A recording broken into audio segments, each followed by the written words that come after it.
E uma coisa que eu acho importante a gente pontuar é que sempre nos momentos em que a gente vê que há uma deterioração, há um avanço autoritário dentro de um Estado, se inicia um discurso contrário a esses valores que estão postos no texto constitucional. Então, existe um desprestígio dos direitos que estão assegurados na nossa Carta Constitucional, no sentido de dizer, mas isso é um exagero, é garantir muito direito, as pessoas têm muito direito no nosso país, não sei, como se nos outros países não existissem os direitos, existem da mesma maneira e são respeitados. E são precisamente nesses momentos em que o Estado se encontra mais fragilizado é que a Constituição é mais importante. Sem dúvida. Né? Sem dúvida. Exatamente nesse momento que ela se torna mais necessária. Eu sempre gosto de fazer um paralelo com existe uma legislação, agora me fugiu o nome, mas é uma legislação que serve para os momentos de guerra.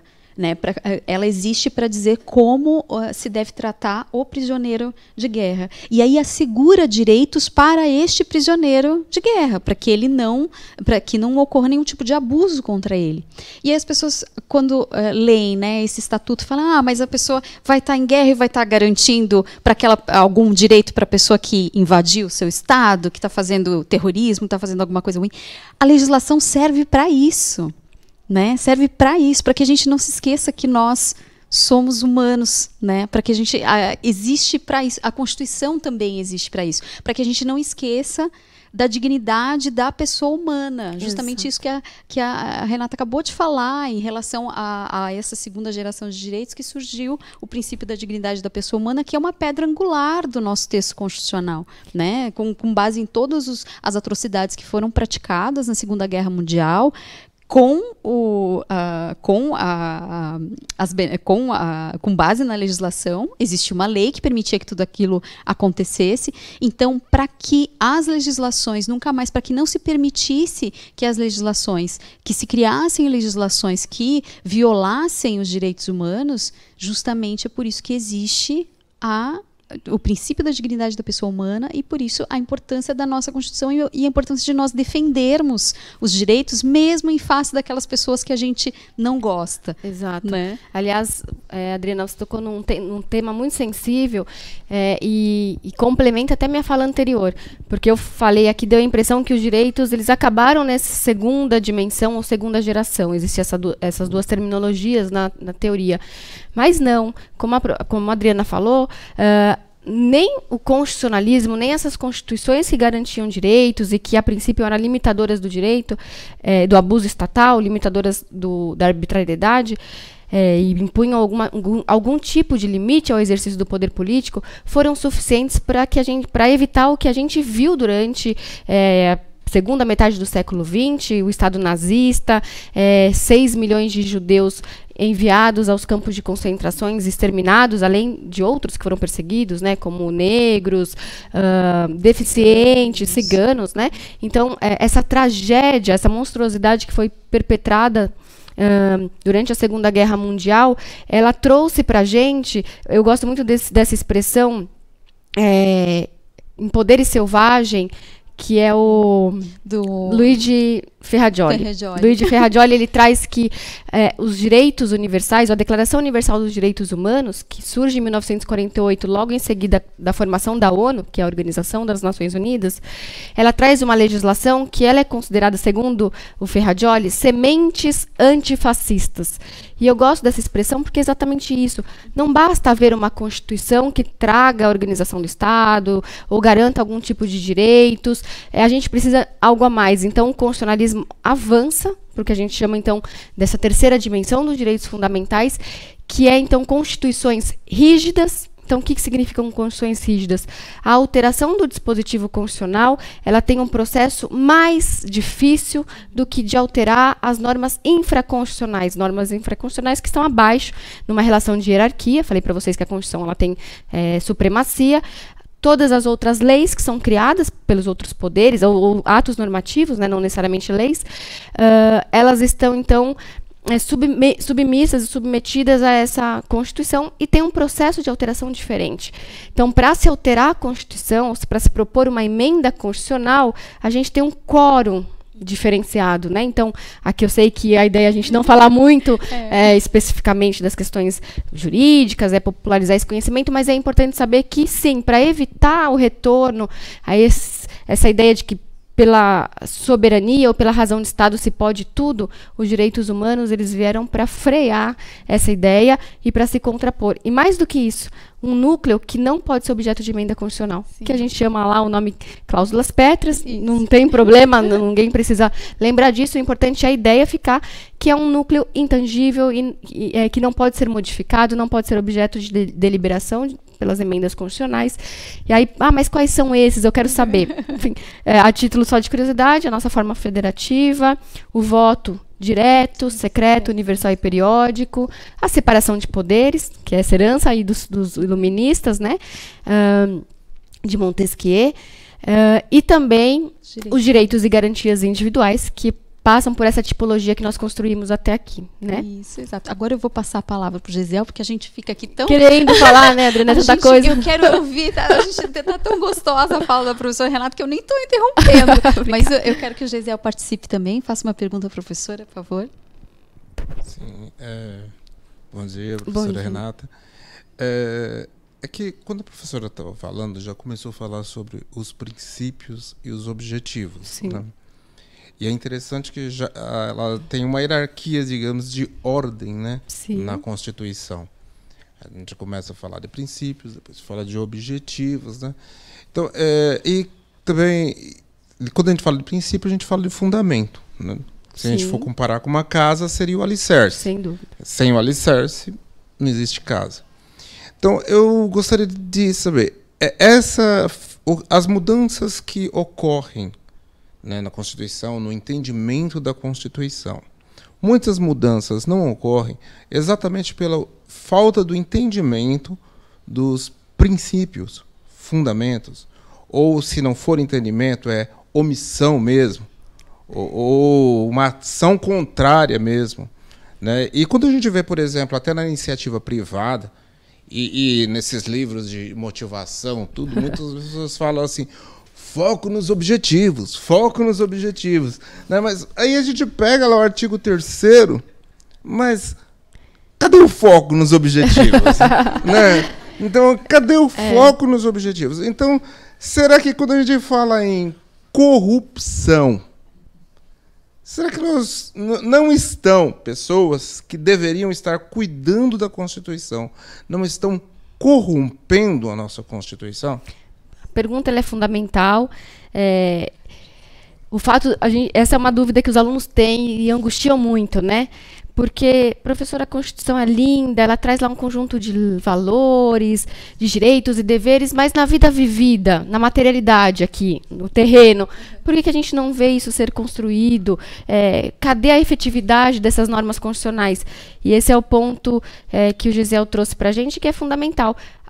O fato de estar na Constituição não significa, eu faço sempre também essa analogia, que as letrinhas descem da Constituição e vêm para a nossa realidade, se materializam como um passe de mágica, né?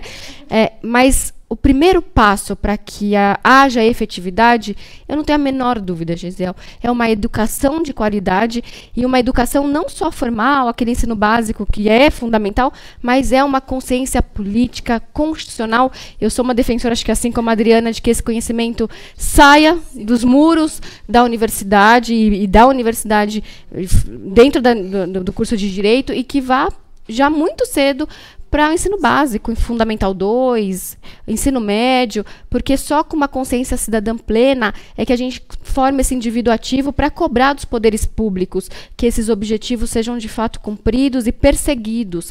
E que esses objetivos eles não são mera recomendação, eles vinculam o agir estatal. Então, saber, por exemplo, que o presidente que você vai votar ele não vai realizar 90% da promessa de campanha que ele está fazendo, porque ele não tem competência para realizá-las. Ele é um poder que não cria leis, né? Então, ter consciência e cobrar devidamente por que então, durante a campanha, essas promessas são feitas? E cobrar que aquelas que possam ser realizadas, de fato, sejam, né? E você falou do ponto da corrupção. Não tenho a menor dúvida que a maior corrupção que um homem pode cometer é a corrupção que subtrai das pessoas o seu maior bem, que são os direitos. Então, eu acho que nenhum combate à corrupção material, ela é mais grave do que a corrupção que nós estamos assistindo hoje, que é deixar de reconhecer direitos e garantias básicos, como presunção de inocência, direito à ampla defesa, contraditório e muitos outros direitos que estão sendo flexibilizados e, inclusive, sendo reconhecida essa flexibilização pelos ordens, pela instituição que deveria proteger, que é o Supremo, né, Tribunal Federal. A gente vive hoje uma crise institucional, uma crise democrática, em que a gente está se distanciando de perseguir esses valores, porque há muita coisa por trás, né? A gente não vai ter tempo aqui para explorar, mas consciência cidadã e fortalecimento da educação é um primeiro passo para a gente cobrar e se tornar um cidadão ativo. Perfeito. Eu quero aproveitar essa fala que, na verdade, eu acho que tu quase já respondeu uma pergunta que, para todos os nossos entrevistados, nós sempre vamos fazer nos nossos programas, que é para uma pessoa que eventualmente está assistindo o nosso programa, que seja uma pessoa leiga, que não é uma pessoa que estuda, que não está cursando um curso de direito, enfim, mas que ela quer conhecer um pouco mais e quer entender um pouco mais sobre os seus direitos. Como a gente consegue convencer uma pessoa de que ela precisa saber o que é a Constituição e qual é a importância da Constituição para a vida dela? Claro. Adriana, responder essa pergunta, eu acho que ela tem assim 3 aspectos. A gente convence uma pessoa de que entender a Constituição, por que ela existe, qual é o seu papel, ela é fundamental, porque já que a gente vive hoje uma sociedade que põe a tônica no individualismo, né? Você, na sua esfera privada de atuação individual, você é alguém que é mais preparado para os desafios que você vai ter no seu dia a dia.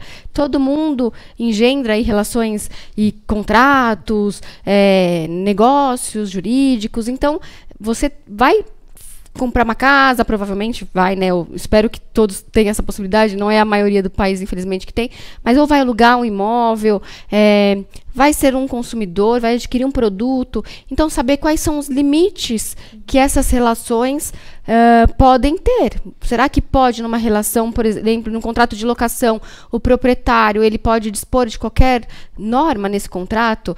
Não. Você precisa saber que a lei determina alguns limites nessa relação, assim como no direito, na relação de consumo, né, na relação entre o empregador e o empregado. Então, nas suas relações individuais, que todos nós, o tempo todo, né, engendramos, né, ou realizamos no nosso cotidiano, você saber que o seu direito de propriedade deve ser respeitado, que mesmo quando o Estado, lá no que a gente chama de supremacia do interesse público, precisa do seu imóvel, por exemplo, para a construção de uma obra pública, para uma construção de um hospital, de um colégio, você não vai suportar o ônus dessa coletividade sozinho. O Estado tem que te devolver uma justa indenização, por exemplo. Então, saber um pouco te deixa individualmente mais protegido. Mas eu acho que nem esse é o principal aspecto. Eu acho que a gente tem que pensar ainda duas outras respostas. Tenho tempo, Adriana? Dá para responder? Acho que tem que sim. Coletivamente falando, porque aí a gente entende as pautas coletivas, que são, ainda que você não seja mulher, ainda que você não seja negro, ainda que você não seja empregado. Pensar coletivamente significa entender que, ainda você não sendo nada disso, todas essas pautas, elas devem ser realizadas para garantir, inclusive, o que está na Constituição. E aí eu vou dar alguns pouquíssimos exemplos. Se a gente pegar o artigo 5º, inciso 1º da Constituição, que trata da igualdade de gênero, Adriana. Todos os homens e mulheres são iguais em direitos e deveres nos termos da Constituição. O que está dizendo aqui? Não pode haver nenhuma diferença no tratamento em razão do gênero. Vamos para a realidade? As mulheres, no mercado de trabalho, exercendo o mesmo cargo, detendo as mesmas competências e qualificações técnicas, estudo divulgado recentemente, ainda, século XXI, percebem um salário 24% inferior do que o dos homens. Então, ainda que você não seja mulher, a pauta feminista ela deve ser apoiada por todos. Né? Por quê? Porque a Constituição determina essa igualdade de gênero. Mas eu não sou negro. eu não sou negro, mas a Constituição veda, também lá no artigo 5º, inciso 3, a tortura, o tratamento cruel e degradante, desumano. Vamos para as nossas delegacias, vamos para as nossas prisões, vamos ver como a nossa população, majoritariamente negra, ela é tratada no ambiente do Estado. Existe uma instituição internacional, a Human Rights Watch, né, aqui o nome em inglês, dessa instituição, mas que trata dos direitos humanos e recebe denúncias contra os direitos humanos, disse que em 2 anos, de 2012 a 2014, eu não achei medições mais recentes para trazer para vocês, a gente teve mais de 5.400 denúncias de tortura dentro do Estado brasileiro, e a maioria deles cometido dentro do própria estrutura do Estado que deveria proteger. Né? Então, a gente também tem que se preocupar com as pautas antidiscriminatórias, principalmente o movimento antirracista, mesmo não sendo negro, porque esse é um valor de todos nós, consagrados na Constituição.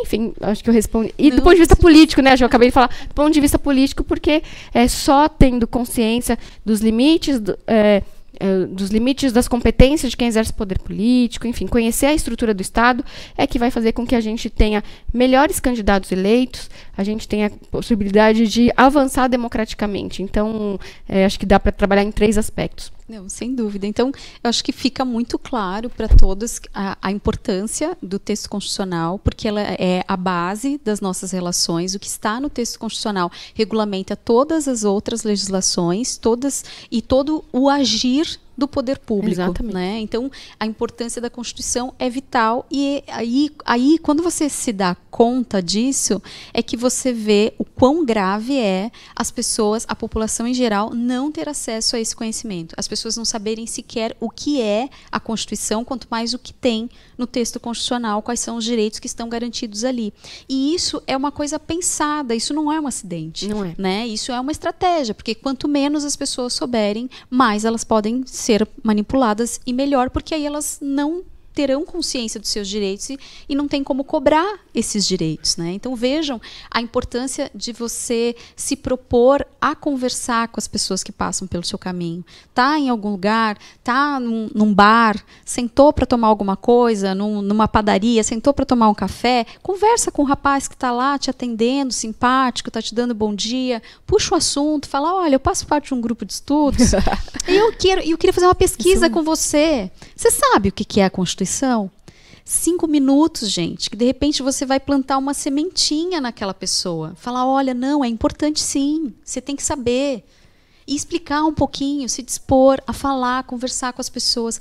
Já pensou a potência que é isso, se várias pessoas começarem a agir dessa maneira?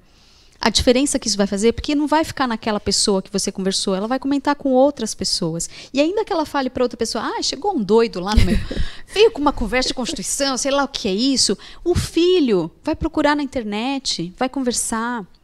As coisas, a gente tem que acreditar nisso, sabe? A gente tem que acreditar no poder que a gente tem de influenciar bem as pessoas, de fazer diferença na vida das pessoas. O conhecimento, como diz o Cortella, ele serve para encantar, né? A gente precisa encantar as pessoas, a gente precisa compartilhar com as pessoas aquilo que a gente tem. Bom, eu vou passar para o Gisel, porque eu falo demais também. Nós também. Eu vou passar para o Gisel fazer mais uma pergunta à professora, depois nós já vamos nos encaminhar para o final. Sim. Professora, também no início... no comentário, o professor estava falando sobre a preocupação com o hermetismo das palavras, né? E isso me lembrou ontem. A professora Adriana até já conhece minha mãe num vídeo. E eu estava conversando com ela em dado assunto, aí eu falei que determinada coisa trazia divisas para o nosso país. E eu estava empolgado, porque quando eu começo a falar com ela sobre esses assuntos, eu me empolgo. E aí ela me interrompeu e falou, mas o que é divisas? Aí eu falei, nossa, eu estou falando, ela não está entendendo nada. Então, assim, e aí eu expliquei para ela. Mas aí, quando nós estávamos falando aqui no início, falamos em hermetismo, e aí, palavras herméticas, né? E aí me passou pela cabeça, mas será que as pessoas sabem o que é hermetismo? Será que as pessoas sabem, né? Uma coisa misteriosa, né? Então, aí eu queria fazer a seguinte pergunta. Onde nós podemos encontrar uma literatura realmente didática, né? O povo que não conhece a Constituição, algo mesmo que o beabá da Constituição, né? Que qualquer pessoa leiga possa entender, possa ler e entender. E também algumas, uma para a gente poder apontar, levar para essas pessoas, e para a gente também poder fazer uma pesquisa mais profunda a respeito daquela primeira pergunta que eu falei sobre princípios, compreender melhor também os princípios que regem a Constituição. Perfeito, Gisiel. Eu acho que a gente pode apontar, então, indicação para o público em geral, pessoas leigas, e também gostaria de fazer, já que aqui é um grupo de estudos, que provavelmente vem muitas pessoas da área jurídica, que possam contribuir com artigos, e também preparei uma indicação mais voltada para o aprofundamento do público estudante de direito, né?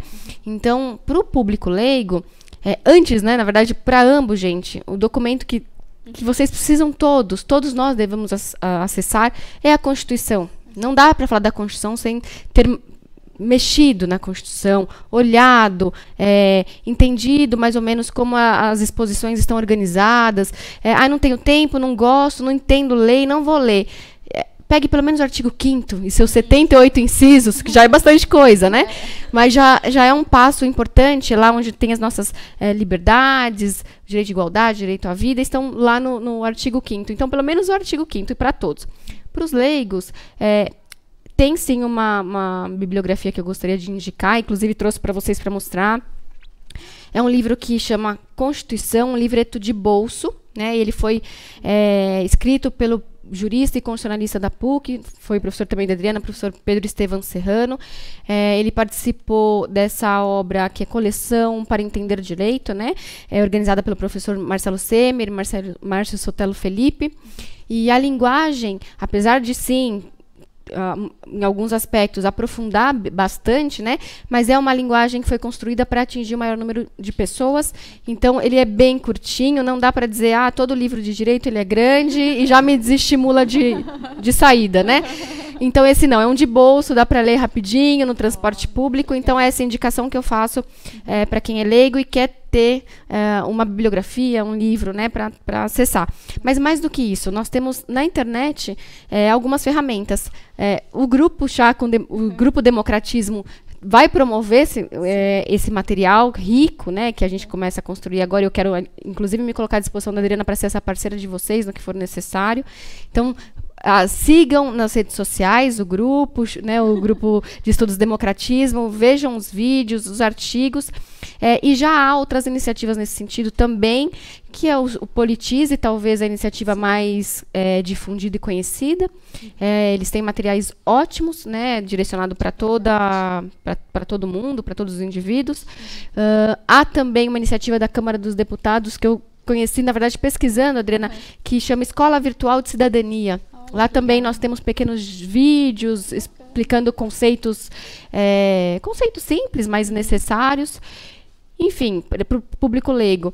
Para o público do direito, que quiser se aprofundar, vocês viram que meus alunos falam sempre isso, eu gosto muito de, pelo menos uma parte do curso, vocês entenderem um ponto de vista histórico, né? Então, mas eu não vou ler os livros de história, já queimei meus livros didáticos pré-vestibulares. Então, eu indico sempre esse, é um livro riquíssimo, que é o professor Dalmo de Abreu Dallari, também um jurista fenomenal de teoria do Estado, que é a Constituição na Vida dos Povos, da Idade Média ao século XXI.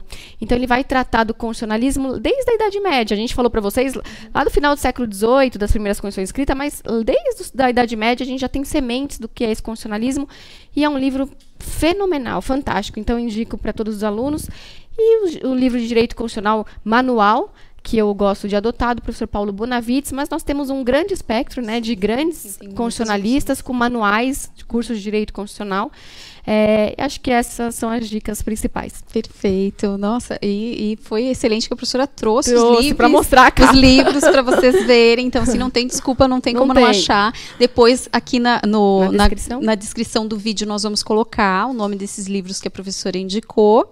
E a gente já está encerrando aqui o nosso programa. Quero agradecer a participação do Gesiel, agradecer muito a participação da Renata. Obrigada, Renata. Eu que agradeço, Adriana. Foi um prazer te receber aqui. Prazer foi muito meu. Eu agradeço muito a oportunidade. Onde houver a possibilidade de difusão desse conhecimento, é a função social, né? Nossa, eu estarei. Então, me coloco sempre como parceira do grupo e agradeço mais uma vez o convite honroso que foi me proferido. Obrigada, muito obrigada. E a todos que assistiram mais esse programa, Chá com Democratismo, peço que divulguem, que compartilhem esse vídeo, que se inscrevam no nosso canal, deem um like no vídeo e sigam as nossas outras redes sociais também, sigam o nosso perfil no Instagram, curtam a nossa página no Facebook e procurem difundir aí o nosso material, porque com certeza a ideia é viralizar e chegar a mais pessoas essas informações tão importantes como as que a professora Renata trouxe aqui hoje.